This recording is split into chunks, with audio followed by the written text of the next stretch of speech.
बहुत समय पहले एक हरे भरे जंगल में एक विशाल बरगद का पेड़ था। यह पेड़ अपनी घनी छाया और ठंडी हवा के लिए जंगल के सभी जीव जंतुओं का प्रिय शाखाओं पर कई प्रकार के पक्षी घोंसले बनाकर रहते थे। यह बरगद का पेड़ न केवल पशु पक्षियों का सहारा था, बल्कि वह जंगल के हर प्राणी के जीवन का हिस्सा बन गया। एक गिद्ध भी रहता था, जिसका नाम गरुड़ था। गरुड़ एक बूढ़ा गिद्ध था, जिसने जीवन के कई अनुभवों को देखा था।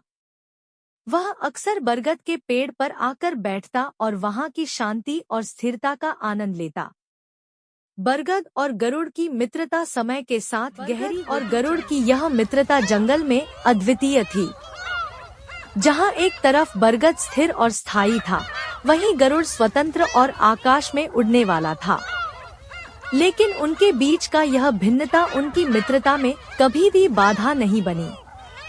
वे एक दूसरे के विचारों और भावनाओं को समझते थे और उनका सम्मान करते। जंगल में एक बड़ा तूफान आया। बारिश की तेज बूंदें, हवाओं की गड़गड़ाहट और बिजली की चमक ने पूरे जंगल को हिलाकर रख दिया। बरगद का पेड़ अपनी जड़ों से मजबूती से जकड़ा हुआ था, लेकिन गरुड़ को अपने घोंसले की चिंता सता रही थी। वह समझ नहीं पा रहा था कि वह इस तूफान से बरगद के सुझाव को मान लिया और उसकी घनी शाखाओं के बीच छिप गया। बरगद ने अपनी शाखाओं को कसकर बांध लिया ताकि गरुड़ सुरक्षित रह सके। तूफान ने अपना प्रकोप दिखाया, लेकिन बरगद ने गरुड़ की रक्षा की। गरुड़ को महसूस हुआ कि सच्ची मित्रता में एक दूसरे के प्रति स्नेह और सुरक्षा की भावना के बाद गरुड़ ने बरगद का धन्यवाद किया। उसने कहा, तूफान के दौरान तुमने मुझे शरण देकर मेरी जान बचाई।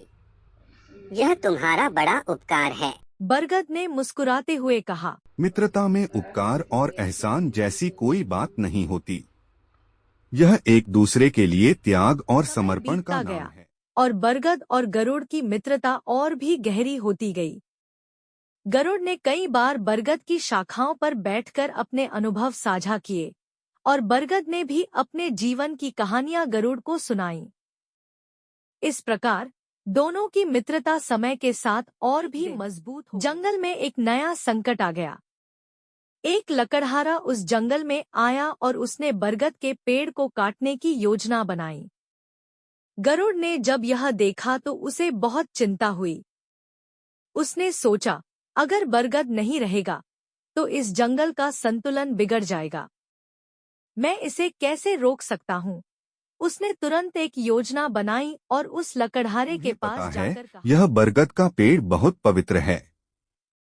अगर तुम इसे काटोगे तो तुम्हारे जीवन में अनिष्ट हो सकता है। लकड़हारे ने गरुड़ की बातों पर ध्यान दिया और सोचा, यह पेड़ सचमुच पवित्र हो सकता है और अगर मैंने इसे काटा तो मुझे परेशानी हो सकती है। उसने अपना निर्णय बदल लिया और बरगद को नहीं काटा। गरुड़ ने अपने बुद्धिमानी से बरगद को बचा लिया और उसकी मित्रता का एक और उदाहरण पेश। गरुड़ और बरगद की सच्ची मित्रता ने साबित कर दिया कि सच्ची मित्रता में एक दूसरे की रक्षा, सहयोग और समझ सबसे महत्वपूर्ण होते हैं। गरुड़ और बरगद की यह कहानी जंगल के अन्य जीव जंतुओं के लिए भी प्रेरणा बन गई। वे सभी इस कहानी से सीखने लगे कि सच्ची मित्रता किसी भी कठिनाई का सामना कर सकती है और उसे पार कर सकती है।